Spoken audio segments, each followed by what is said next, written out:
Si je me sens souvent obligé de faire plus pour mériter l'amour et l'appréciation des autres, je pourrais adopter une approche révolutionnaire en redéfinissant la productivité et le succès. Selon Kate Northrup, l'autrice du livre « Faire moins », il est possible de vivre mieux en faisant moins. Au lieu de trouver satisfaction dans une pile de réalisations, je pourrais vivre une vie pleine d'expériences riches vécues en profondeur.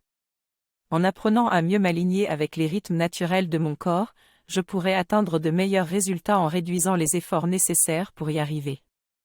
En m'écoutant mieux, je pourrais avoir plus tout en faisant moins. Je découvre qu'il existe 4 phases dans le cycle créatif en lien avec les cycles naturels, le vide fertile, l'émergence, la visibilité et la culmination. Chacune de ces phases a une énergie différente et des caractéristiques qui sont liées aux saisons ou aux cycles menstruels et lunaires. Je comprends que si j'aligne mes activités avec ces phases, je pourrai profiter de meilleurs résultats tout en faisant moins d'efforts. Par exemple, le vide fertile est le moment idéal pour se reposer et réfléchir, tandis que l'émergence est le moment de planifier et de mettre en pratique de nouveaux projets. La phase de visibilité est le bon moment pour faire connaître mes projets au public, alors que la phase de culmination est idéale pour concrétiser mes projets et me concentrer sur leur achèvement. Ce livre m'a appris que le cycle de réussite passe par 4 phases, le vide fertile, l'émergence, la visibilité et la culmination, et que chaque nouvelle itération nous fait monter d'un cran en expérience et en perspective.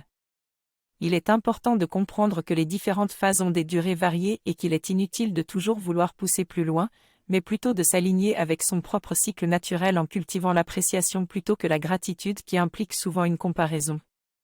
Le livre propose 14 expériences pour en faire moins et obtenir des résultats surprenants, tels que prendre note de son cycle menstruel ou des phases lunaires, mieux gérer son énergie et mieux dormir, simplifier sa liste de choses à faire et gérer son temps de manière flexible, améliorer sa communication, etc.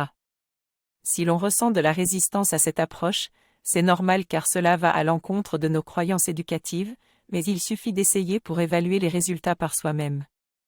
En respectant les cycles naturels de notre corps et de notre environnement, nous pouvons rendre plus léger le fardeau de nos attentes et de nos réussites. Si je divise mon travail en phases et que je m'y attelle l'une après l'autre, je pourrai obtenir de meilleurs résultats tout en réduisant mes efforts.